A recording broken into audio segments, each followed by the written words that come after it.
আয়েশা রোশন 19 বছর বয়সী পাকিস্তানি তরুণী হার্টের গুরুতর সমস্যায় ভুগছিল।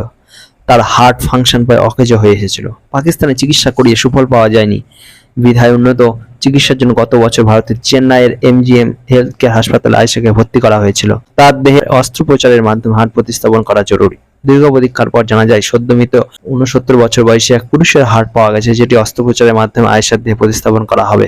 এই অপারেশনটি চলতি বছর জানুয়ারিতে সম্পূর্ণ বিনামূল্যে করা হয়। গত সপ্তাহে আয়েশাকে হাসপাতাল থেকে ছাড়পত্র দেওয়া হয়েছে এবং বর্তমানে সে সম্পূর্ণ সুস্থ আছে। এই অস্ত্রোপচারের ব্যয় ছিল প্রায় 35 লক্ষ রুপি, যা ঐশ্বর্য ট্রাস্ট, হাসপাতাল এবং চিকিৎসকরা যৌথভাবে বহন করেছে। এটি আয়েশার জন্য, তার পরিবারের জন্য একটা ভালো খবর হওয়ার কথা ছিল, কিন্তু বাস্তবে তা হয়নি। পাকিস্তানে অনেকেই এই অপারেশনের সংবাদে ক্ষুব্ধ হয়েছে। 69 বছর বয়সী এই পুরুষ দিল্লির বাসিন্দা ছিলেন, যিনি ব্রেন ডেটে মারা যান এবং তার হার্টটি আয়েশার শরীরে প্রতিস্থাপন করা হয়।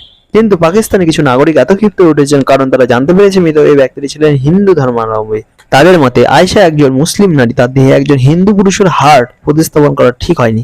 আয়েশা এবং তার পরিবারে এতে গুনাহ হয়েছে। এমনকি পাকিস্তানের সেই মুসলিম কেউ কেউ এত বলেছে যে আয়েশা উচিত ছিল হার্ট প্রতিস্থাপন না করা অথবা মুসলিম কারো হার্ট জোগাড় করা পর্যন্ত অপেক্ষা করা। হিন্দু ব্যক্তির হার্ট গ্রহণ করা অপেক্ষা মৃত্যুকে বরণ করে নেওয়াই ভালো ছিল। আহারে আয়েশা, দুঃখিনী আয়েশা, ধর্মের জন্য মানুষ নাকি মানুষের জন্য ধর্ম?